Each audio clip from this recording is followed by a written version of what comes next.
les fils d'Israël, et je les ai bien connus. Je suis donc revenu à mon Seigneur, a-t-il poursuivi, et j'ai dit, Seigneur, allège la tâche prescrite à mon peuple. Il en supprima 5.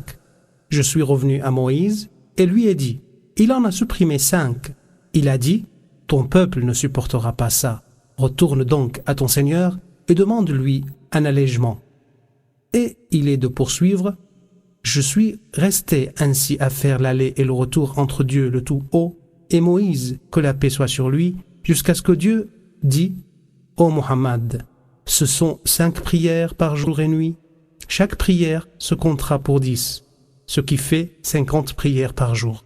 C'est ainsi que la prière fut prescrite dans le ciel par le Seigneur des cieux et de la terre, qui a confié à ses anges de se relayer auprès de ses serviteurs qui accomplissent la prière. Muhammad, l'envoyé de Dieu, que la bénédiction et le salut de Dieu soient sur lui, a dit, des anges se relayeront auprès de vous pendant la nuit, d'autres pendant le jour. Ils se réuniront à la prière de l'après-midi et à la prière de l'aube. Puis ceux qui ont passé la nuit auprès de vous montent vers Dieu, qui leur demande, tout en étant le mieux à vous connaître. Comment avez-vous laissé mes serviteurs? Ils répondent, nous les avons laissés en train de prier et nous les avons retrouvés en train de prier.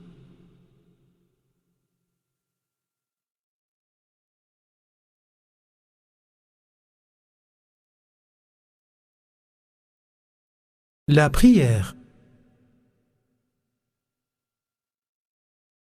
Elle a été citée des dizaines de fois dans le Coran et y est prescrite avec insistance. Un groupe de gens du feu ont péri pour avoir abandonné la prière. ما سلككم في سقر قالوا لم نك من المصلين. L'envoyé de Dieu, Muhammad, que la bénédiction et le salut de Dieu soient sur lui, a dit, si vous êtes en état d'impureté, Dieu n'accepte vos prières que si vous faites vos ablutions. Dieu a ordonné de se préparer à la prière par la purification en nettoyant la malpropreté et en éliminant l'excrément. Cela nécessite parfois de la part du musulman d'aller aux toilettes. Pour ce faire, quelques règles sont à observer par le musulman. Entrer du pied gauche et dire Bismillah, Allahumma inni a'udhu bika min al-khubuthi wal-khaba'ith. Sortir du pied droit et dire Ghufranak. Tâchez d'être à l'abri des regards en satisfaisant un besoin. Ne pas avoir sur soi des choses sur lesquelles le nom de Dieu est mentionné. Faire de son mieux pour ne pas satisfaire un besoin en s'orientant vers ou en tournant le dos à la Qibla. Ne pas parler en satisfaisant un besoin, sauf en cas de nécessité. Ne pas se nettoyer en utilisant ni un os, ni crotte, parce que ce sont les provisions des djinns. Ne pas utiliser la main droite pour se nettoyer de l'excrément, ni pour tenir l'organe. Le prophète, que la bénédiction et le salut de Dieu soient sur lui, a dit, il ne faut pas tenir l'organe avec la main droite en pissant, ni s'essoyer dans les toilettes en utilisant la main droite. Pour s'essoyer, les cailloux peuvent remplacer l'eau. Ils doivent être utilisés en nombre impair. L'eau et ses conditions. Il faut que la quantité d'eau soit suffisante pour les ablutions. Si la quantité en est insuffisante, on doit faire le tayammum, les ablutions sèches. L'eau doit être purifiante, c'est-à-dire qu'elle ne doit être mélangée ni à des produits purs, ni à des malpropretés. Si l'eau se trouve mélangée à des produits purs, comme l'eau de fleurs, le jus d'orange ou le jus de citron, elle devient pure et non purifiante. De même, si elle se mélange avec de l'excrément, comme l'urine ou autre, elle devient souillée. Dans les deux cas, l'eau n'est pas bonne pour les ablutions. Cependant, si l'eau change de qualité en raison de l'environnement, rien n'empêche de l'utiliser pour se purifier.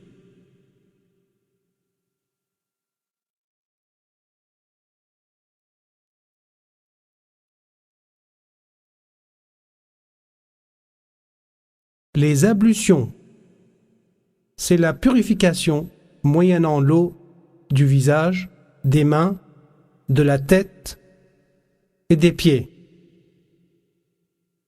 يا أيها الذين آمنوا إذا قمتم إلى الصلاة فاغسلوا وجوهكم وأيديكم إلى المرافق وامسحوا برؤوسكم وأرجلكم إلى الكعبين. Certains préceptes et conditions élémentaires sont à observer dans les ablutions. Si l'un d'entre eux manque, les ablutions ne seront plus valables ni légitimées.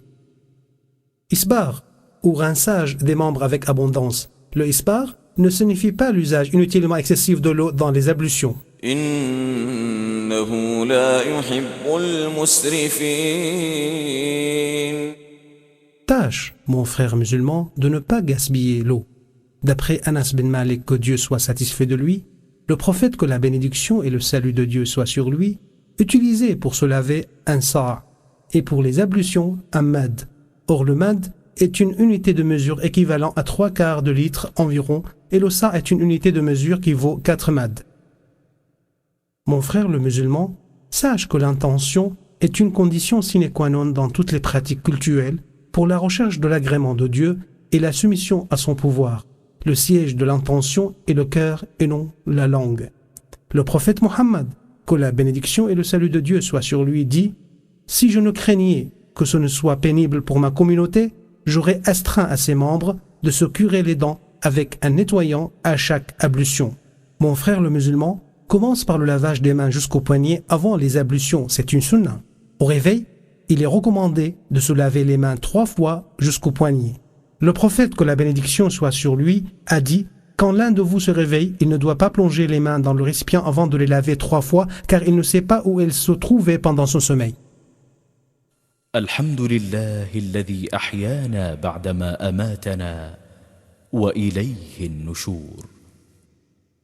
Le prophète, que la bénédiction et le salut de Dieu soient sur lui, a dit « Quand tu fais tes ablutions, rince-toi la bouche. » Et il a dit « Quiconque fait les ablutions doit se nettoyer le nez. » Il a dit aussi « Aspire l'eau par le nez, puis renifle. » Il est obligatoire de se laver les mains une fois.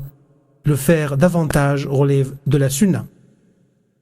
Sache que le visage s'étend de la racine des cheveux jusqu'au bout du menton. Si la personne a une barbe touffue, il suffit de la laver de surface. Pas besoin de passer l'eau à travers les poils. Mais il n'y a pas de mal à le faire. Si la barbe est cependant peu touffue, il convient de la nettoyer de l'intérieur pour que l'eau touche la peau apparente. Le lavage des mains et des bras jusqu'au coude.